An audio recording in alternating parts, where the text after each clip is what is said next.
Well, my critique of the one-state agenda is pretty straightforward. There's no constituency among the broad public or among the community of states, each of which is critical if you're going to achieve any resolution of the conflict in the face of U.S. and Israeli opposition. There is no support among the broad public or the community of states for a one-state settlement.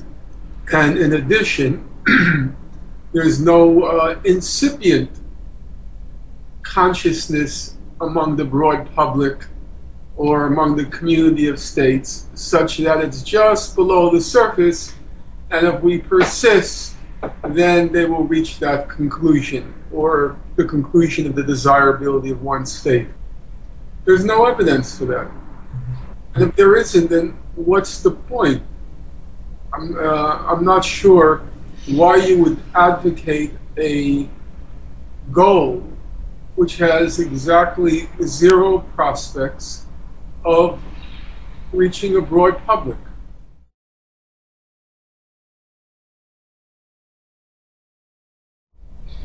However the right of return is implemented, however it's implemented, it has to be implemented within the framework of two states. You can't claim that the right of return trumps, annuls, voids, or negates Israel as a state. Because once you make that claim, you are no longer operating within the framework of international law. So you can't say because X person argues on the basis of international law that Palestinians have a full right of return. You can't then leap from there to say, well, that negates the Israeli right to the state. No, it doesn't. It absolutely doesn't. Show it to me in one document and I'll concede I'm wrong. Show it to me. It doesn't exist.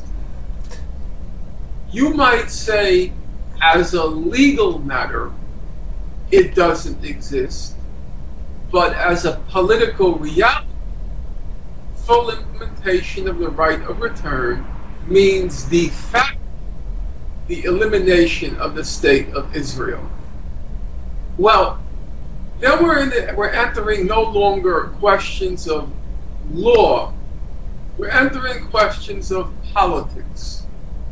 And politics means what people are ready to do and what they're not ready to do.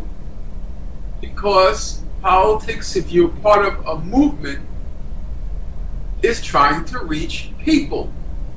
And also through people to influence states. That's what politics is. So then we have to do a political assessment. What are the possibilities and probabilities? If you look at the history of the conflict, you could say there is a strong consensus for a full Israeli withdrawal. That's because every state in the world has a stake, S-T-A-K-E, has a stake in respect for that fundamental principle of international law, namely the inadmissibility of acquiring territory by war. Every state has a stake in that principle. Preserve the principle that states cannot be dismantled or annexed by force. However, even if there's a strong, even if there's a strong legal case for full implementation of the right of return, the fact is the political consensus is weak. There's a strong consensus on a full Israeli withdrawal. You could say, yes, the resolutions mention it for sure. But in terms of practical politics, most states do not have a stake in the principle of the right of return of refugees because it's a problem that doesn't affect them. Yeah. So, as a political commitment among states, it's relatively weak. That doesn't mean we don't struggle as much as we can to extract the maximum of that legal right in the course of political negotiations and political pressure. Yes, we want to extract the maximum of that legal right because it's their right, it's the law. But as a practical political matter, you can only extract from a legal right, you could only extract as much as you can build a force demanding that right.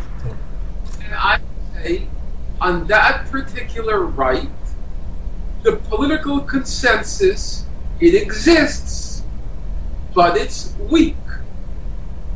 At the level of public opinion, as I said in the interview with Frank Barak, my experience is, even if you tell a broad public every detail of what happened in 1948 about the expulsion, even if they're informed of every detail, the likelihood that they would support implementation of a right, which means, if enforced fully, would mean the return of a refugee population which numerically is larger than the whole Jewish population of Israel, I don't think you could win a broad public to that.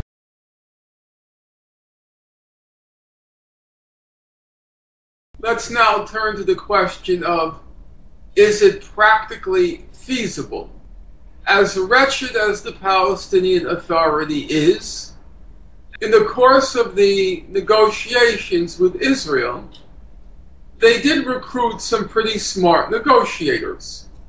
I don't mean the professional, morons. They took some smart people, like a fellow by the name of Sami Al-Abed, a smart Palestinian. He's a geographer, very knowledgeable.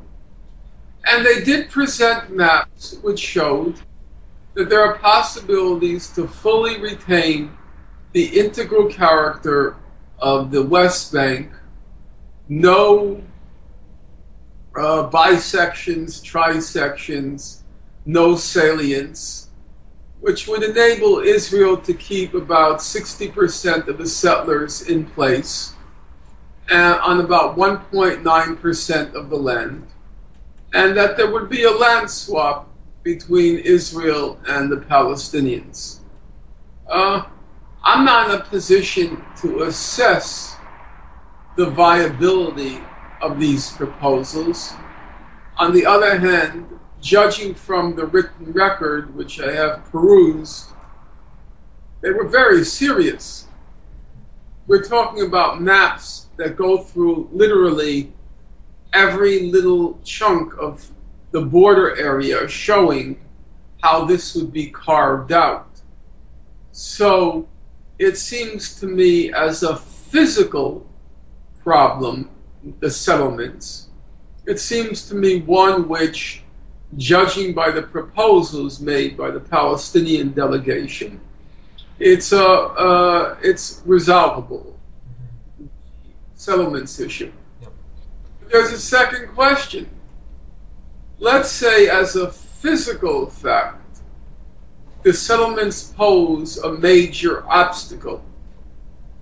Is there anybody outside those living in a cocoon world who be unaware that trying to create one state out of Israel and Palestine poses a far greater political obstacle than the settlements pose as a physical obstacle. I think the settlements are a much easier problem to resolve than trying to create one state.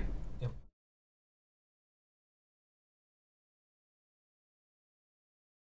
The problem with all of these proposals is they're completely devoid of politics. They have nothing to do with politics. Half the time in Palestine movement, you hear this question, what do you support? Do you support one state or two states? As if politics was about your political preference. Okay, I support no state. What relevance does that have? Politics is about what is achievable within a given historical or political context. That's what politics is about. It's not about what you like, what you prefer, or what I prefer. Yep. That has nothing whatever to do with politics. And that's the way this question is always posed. They say they advocate one state with Israel and Palestine. Okay, fair enough. But why don't you include Jordan? If you're going to revert back to what's called historic Palestine, well, why aren't you mentioning Jordan? Why are you only mentioning the occupied territories in Israel? 60% of Jordan is Palestinian. So why aren't you mentioning Jordan? Yep. Nobody even thinks to ask that question. So there are two kinds of utterly unpolitical ways of approaching the Palestine problem. One is when people ask, what is your opinion? What do you support? The second is when people try to resolve the problem logically, as if you present a logical solution, then it must be a political solution. But politics has very, very little to do with logic. So, for example, you take the case of the United States. There is an immigration problem. There is a large numbers of Mexicans who are crossing the border. So logically, you can make the argument as a matter of logic. Well, we stole half of Mexico, that's a fact. About 30 million Americans, 1/10 of Americans, trace their heritage back to Mexico. That's a second fact. Third fact, the Mexican economy is completely dependent on remittances from Mexican workers in the United States. Well, when you add up those three facts, the United States stole half of Mexico, 1/10 of the population is of Mexican heritage, and the whole Mexican economy is dependent on the remittances from Mexican workers in the U.S., the logical conclusion is, in order to solve the refugee problem, we should just eliminate the border between the U.S. and Mexico and have one state. That's logically what follows. And frankly speaking, personally, I'm not actually averse to that solution because on principle, I'm a zero stater. I oppose states. So I'd be perfectly happy to abolish the border. But then you ask yourself the political question. Does that have any prospect of winning a broad public in the U.S.? Of course not. So what sounds logically correct is politically completely irrelevant. And that's why people who call themselves quote-unquote progressive, they support things like various kinds of immigration reform. But nobody advocates one state. Yep. And same thing with Israel-Palestine. I constantly read these essays which seem to prove how logical it is to have one state. What does it have to do with politics?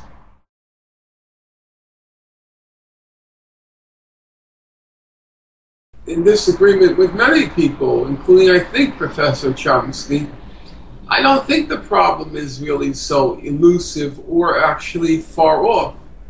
All the objective factors are actually in place. There's a broad regional consensus in how to solve the problem. There's an international consensus in how to solve the problem. There's a broad consensus among public opinion about how to solve the problem. Now, you may think those are trivial things. They're actually very important things. It took very long to reach that consensus. The support for Israel is clearly collapsing. And now the challenge is, now that we got that public opinion, the challenge now is to turn it into a political force. And there are two formidable obstacles of unequal weight. The biggest obstacle is, of course, there's no leadership among the Palestinians. If there were a leadership, they started a movement, they did what they did during the first Intifada, and we got our act together here, namely focused on ending the occupation, I think Israel would have a very hard time. Yep. I don't think Israel could last very long. The U.S. would probably have a great deal of problems also, because there are now three major regional powers, which are vying to be the liberator, as it were, of Palestine, namely Turkey, Egypt, and Iran.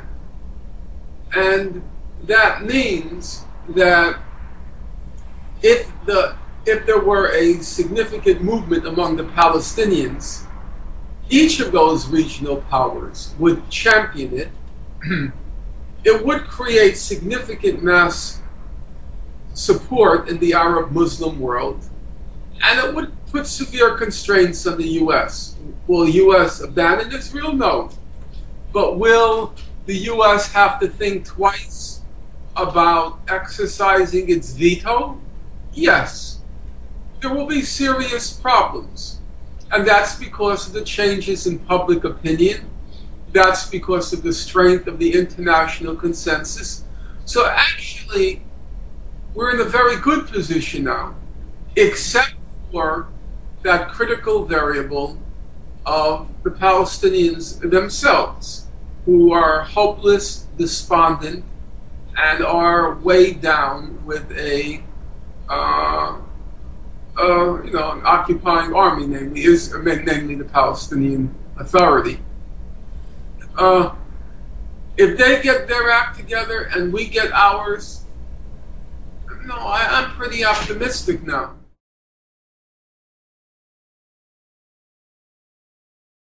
Drastic happening. I think people operate on the erroneous assumption that Israel has sort of carte blanche to do as it pleases. In fact, there are very real constraints on what Israel can or can't do.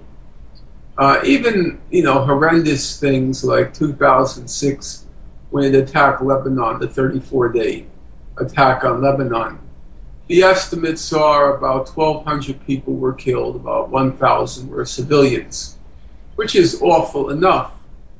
But we have to bear in mind, in 1982 in Lebanon, they killed between 15 and 20,000 people. They had overwhelmingly civilians. They had much more support back then than they did now for killing 1,200 people.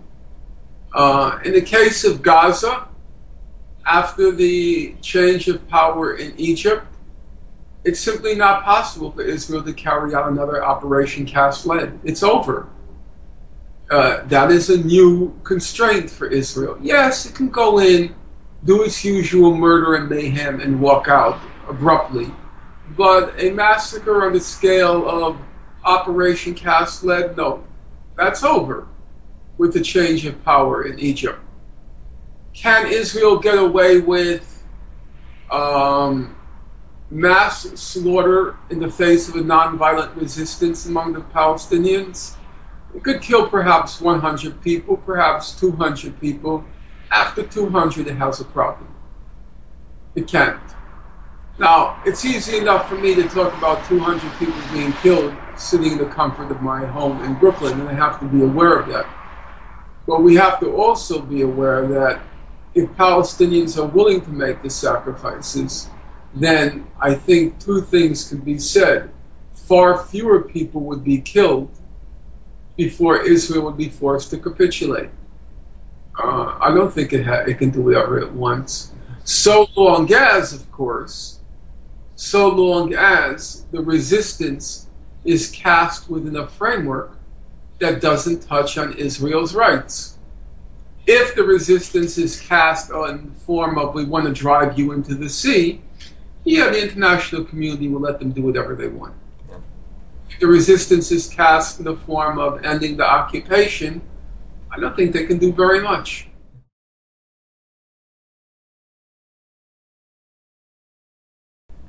It's very obvious what's the problem with the Palestine movement, the root problem, and it's also obvious what will solve it.